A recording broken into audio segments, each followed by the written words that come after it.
Yeah, I think T.O. also, man, but as a veteran, that clock is ticking, and I knew it was coming to an end for me.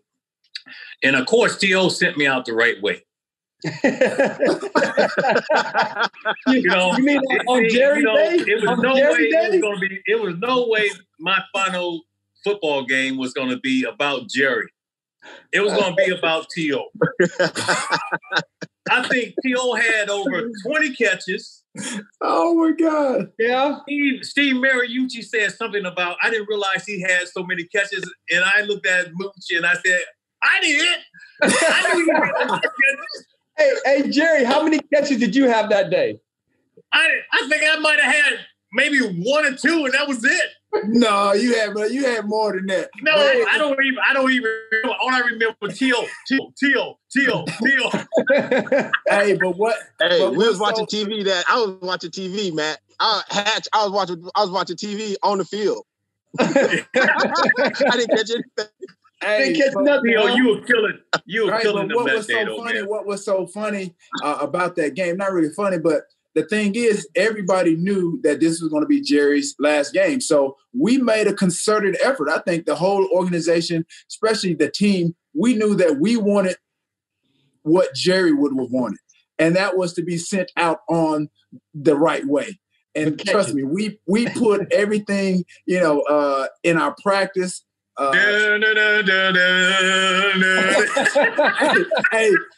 Everything was catered to Jerry in order for him to really go out and be successful that day. But guess what? We weren't the only ones that were preparing for that game. I needed my popcorn, T.O. My popcorn that day. I could have been right on there with JJ. Right. I had my popcorn. I was watching on the field. Hey, but the thing is, the defensive secondary of the Chicago Bears, dude, they were double teaming him. They were trying to roughhouse him.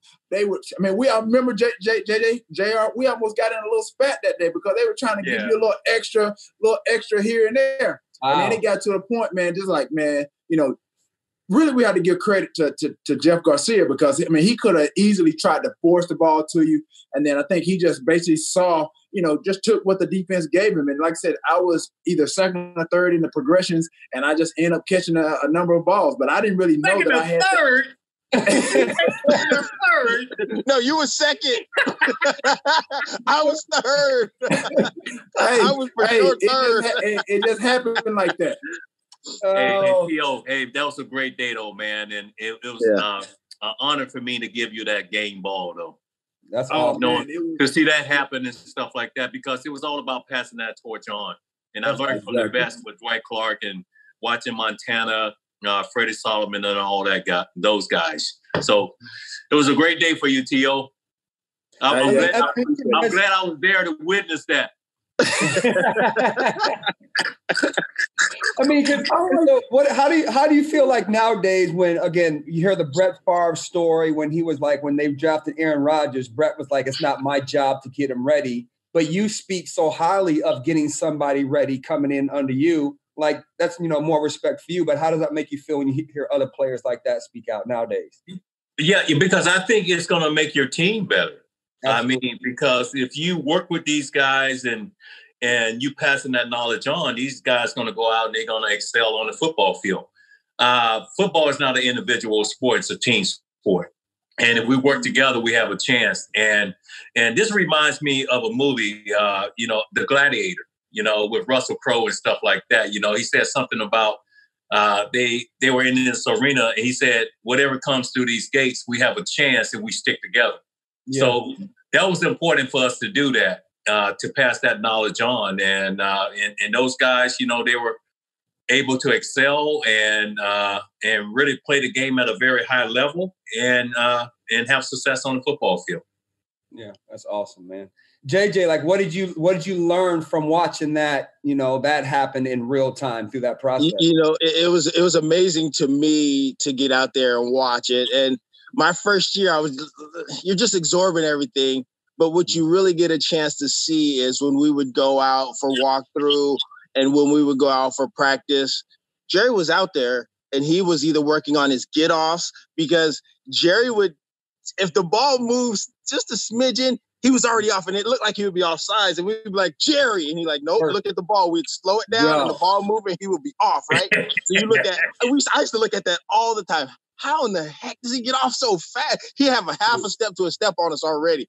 And I used to look at that, but he would be out there working, and you would see them working on that type of stuff, catching the ball, He would make our trainer, who was a left-handed thrower, be out there throwing to him before practice start while he run his route. So it's not a matter of you better do it. I mean, you had to go out there and work. And so to set that example for the young guys coming in, you could see his work ethic, and then you could see him working on his footwork, how he caught the ball and what positions he caught the ball.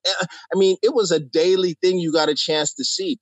So for me coming in as a first year guy, it was just like, man, I gotta put in some work. And so that was the example that was set as soon as you get there. And T.O. can attest to that. He saw Jerry too. I mean, it's just something you had to do. Yeah, I think what JJ is really trying to button down or pin down with Jerry as far as what we all kind of got from him. And I think it was his attention to detail.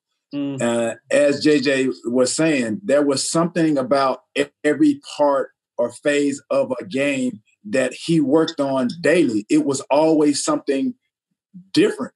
And so for me, it was different and it was new.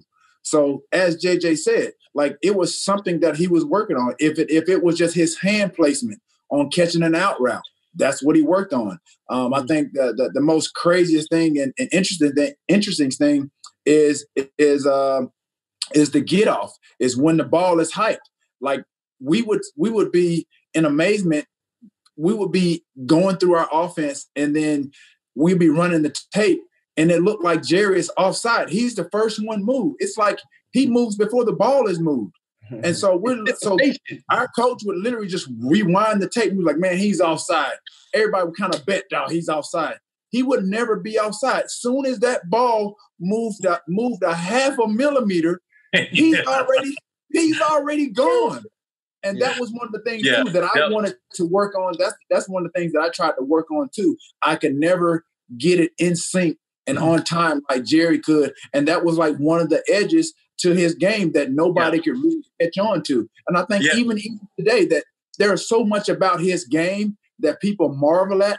They haven't, until this show right here, until they hear it from us, they've never even thought about the fact that he got off the ball so quickly and got into his routes. Hey guys, I really had to alert the officials before the game. I told them, I said, look, I come off the ball faster than any of the guys. The second the ball moves, I'm gone. And I'm going to try to one-up you guys right now. All right? Of course. I got to get something out of this. Okay? I'll wait for this. Right. Okay. Have you guys, I think I might be the only receiver to have thrown a touchdown on a reverse play. You got me. I caught that. JJ Stokes, baby. Okay. Hey, Jason, you remember that one? Yes, I sure do. Oh my God. I sure do. Hey, check this out. I was supposed to throw out, I had the reverse pass in. It was the Washington Redskins game. I was supposed to throw a route to JJ, and for whatever reason, they doubled him or whatever. He got covered, and I ended up having a reverse field, and I ended up scoring. Yeah, I remember that. I don't remember that. I remember that. I remember that. Yeah, but T.O., I said throw. Yeah, I know. I was trying to one up you. I was trying to take a little bit of shine. I was trying to take a little bit of shine. You improvised. Exactly. Oh man.